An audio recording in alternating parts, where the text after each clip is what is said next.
El terremoto es un fenómeno en el que se disipa una gran energía.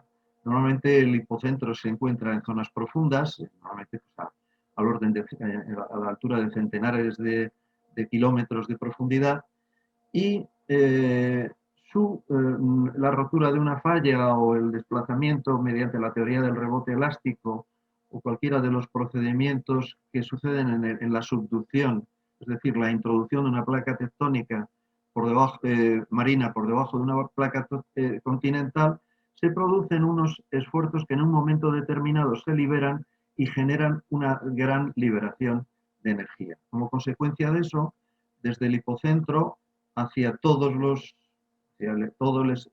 espacio terrestre, se generan en primer lugar unas ondas de compresión P y unas ondas de cortante S que ya Francisco Martínez luego nos explicará con más detalle. Estas ondas llegan a la superficie, además suelen llegar verticales de acuerdo con la ley de Snell, es decir, que cada vez que va cambiando de un estrato a otro de menor rigidez, se van verticalizando más la dirección de las ondas, y cuando llegan a la superficie se generan unas ondas superficiales Rayleigh y Lowe. Este es más o menos a grandes rasgos el esquema que luego con mayor profundidad Francisco nos va a explicar. Bien, en el cálculo sísmico de estructuras debemos decir que hay básicamente dos ítems, dos características importantes.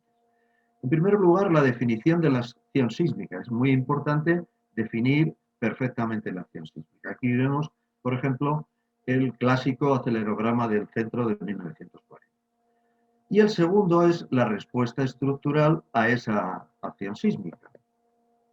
La acción sísmica normalmente se define con acelerogramas, aunque existen no solamente acelerógrafos que nos permiten representar acelerogramas, sino también existen otros, digamos, instrumentos que nos permiten dar el time history en velocidades o el time history en desplazamientos. En este caso se trata de dos acelerogramas para dos terremotos que se produjeron en el mismo año, en el 2011, con características muy diferentes. El que está en gris fue el terremoto de Fukushima, ya vemos que tiene una aceleración pico mucho más importante, del orden de un 6% de la aceleración de la gravedad, y el segundo es un terremoto español, el terremoto de Lorca, que aunque causó daños, desde luego no tuvo la importancia del terremoto de Fukushima. Las características más importantes de cualquiera de estos terremotos están en la duración del mismo, es decir, vemos que el terremoto de Fukushima es importante hasta los 40 segundos, mientras que el terremoto de Lorca empieza a dejar de ser importante a partir de una determinada zona, que pueden ser los 10, 15, etc. Porque ya esto es una especie de ruido de fondo. El siguiente aspecto es la aceleración pico, como he comentado antes. Vemos que en el caso del terremoto de Fukushima es mayor que en el caso de Lorca. Y el tercero, el contenido en frecuencias. Por otro lado, el tamaño y la importancia del terremoto dependen de la probabilidad de ocurrencia y de la intensidad del terremoto. Bien, pasemos a los espectros de respuesta y los espectros de diseño. De una forma general, podemos definir un espectro de respuesta como un gráfico que nos da la respuesta de un modelo de un solo grado de libertad para una determinada rigidez o una determinada frecuencia propia y en función de la aceleración que tengamos en la zona. Si esto se va haciendo para diferentes modelos de un solo grado de libertad con diferentes frecuencias, su representación, en este caso, en un gráfico tripartito, es las primeras propuestas de Husner y Newmark, donde se expresan en una dirección son velocidades, en otras son aceleraciones y en otras son desplazamientos. Y todo esto en función de diferentes tipos de amortiguamiento del sistema. Esto nos da lugar a estas curvas irregulares que podemos observar que, por ejemplo, para bajos periodos, prácticamente la aceleración viene a ser más o menos constante. Para grandes periodos lo suele ser el desplazamiento, y en periodos medios es donde estaría digamos, la velocidad. Bien, este tipo de espectros no son unos espectros muy adecuados para el análisis de estructuras. Por eso se han diseñado los espectros de diseños, que es una especie de suavización de los espectros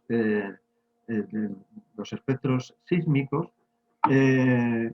que tratan de, digamos, de tener unas características determinadas, como es el que está representado aquí en la figura, que corresponde al eurocódigo.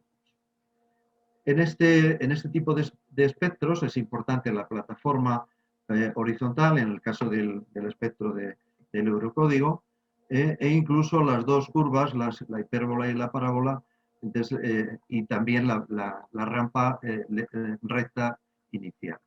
Para determinar este tipo de espectros que vienen definidas en todas las normativas, en el eurocódigo o en la norma de construcción sismorresistente española, tanto en edificios como en puentes, es importante definir lo que se denomina la velocidad de las ondas de cortante en los 30 primeros metros de profundidad, lo que se denomina V/S30. De tal manera que hay 4 tipos en la norma española, 4 tipos distintos de suelos que van desde las rocas con velocidades de 800 metros por segundo hasta depósitos blandos de 100 metros por segundo.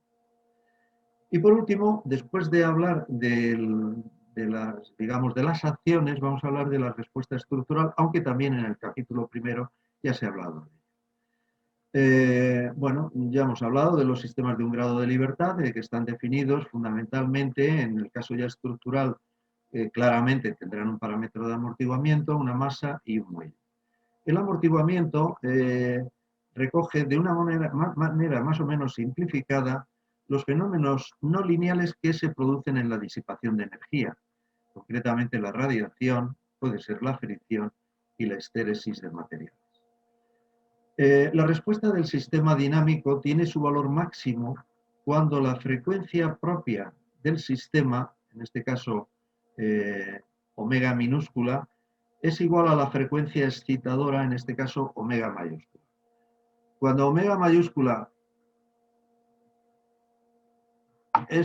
toma el valor, el cociente de omega mayúscula por omega minúscula, toma el valor 1, entonces la respuesta en lo que se denomina Dynamic Load Factor o factor de amplificación dinámica tiene una variación de tal manera que para valor 1 el valor podría ser infinito. Sin embargo, los factores de amortiguamiento o los ratios de amortiguamiento, por ejemplo, podemos observar que para un cociente entre lo que es el factor de amortiguamiento beta y la frecuencia propia del sistema, que sea del orden de 0,1, el valor máximo de amplificación es del orden de 0. Y con esto acabo mi presentación. Os doy las gracias por vuestra atención y paso a María José, el testigo.